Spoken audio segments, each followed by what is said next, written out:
Welcome to Thoughts on Thursday. It's Reverend Miller. And I'm Stuart Holmes. We're glad that you can join us for a conversation on our upcoming worship and also worship in general.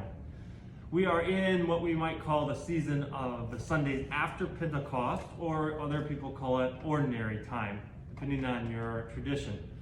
It's interesting about the name ordinary time. In the Latin, ordinary, the root word of that really means numbered or counted. So this is really about Sundays that the numbers are counted, or the Sundays are counted.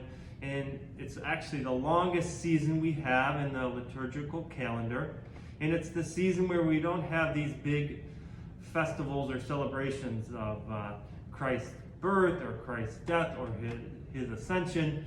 It's more just kind of our normal time. And we can think of that as just a wonderful time to grow in our faith, because if we really think about it, most of our life is lived just numbered. It's not the highs and the lows, it's really kind of in the middle. And that's what we see in this season, but also in this season in the lectionary, we really hear the accounts of Jesus' parables, Jesus' healing and miracles, and really just the life of Jesus. And so we really can dig into that. And I just encourage you, as we approach this 8th Sunday after Pentecost, that you'll reflect on the parables coming up. And the parables, all of them start, the kingdom of heaven is like. So we're hearing about the kingdom of heaven, and that's what we'll explore in our sermon in this Sundays after Pentecost, or in ordinary time. Those are my thoughts. Stuart? My thoughts. I'm playing the music of John Stanley this morning. John Stanley was an English composer in the early 1700s. In the church, in the English church in the early 1700s, the organ was very different than what we see here. The organ in those days was usually a two-manual, and it did not often have a pedal, or if it had a pedal, it was very limited. John Stanley was blind, or nearly blind, all of his life. Came about as a result of a fall, and in spite of that, he had a phenomenal record of compositions, and all of which came about as a result of this memory, which was unparalleled. He could pick up a Handel concerto upon one hearing and reproduce it on his own.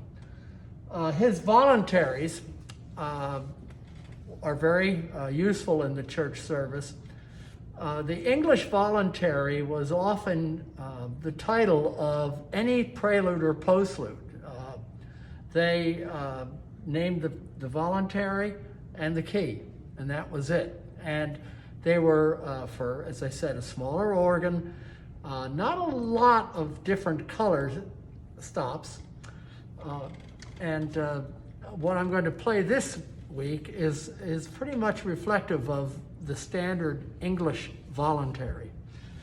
In this particular piece, it rotates between two different organ sounds. The full,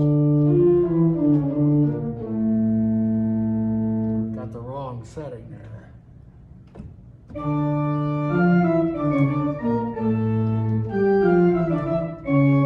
And then he goes off and plays a couple flute parts.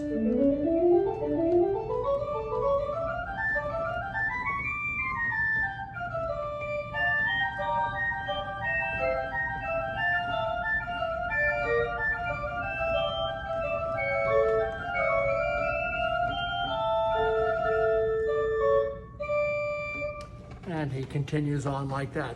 It's a nice, fun piece to play and to listen to. So enjoy John Stanley and his voluntary.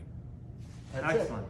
Well, it was interesting. You said you had the wrong setting, and you know what that means. What is that?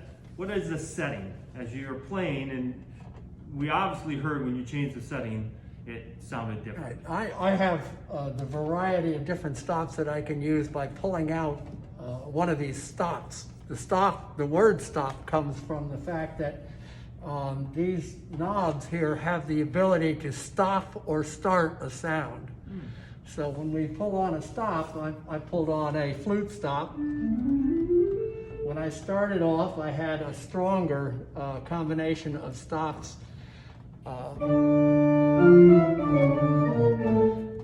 to create different sounds. Oh. Wonderful. Now we're done. That was That's great. the settings. That's the settings. In ordinary time. In ordinary time. Yes. Thanks for joining us, and have a great day.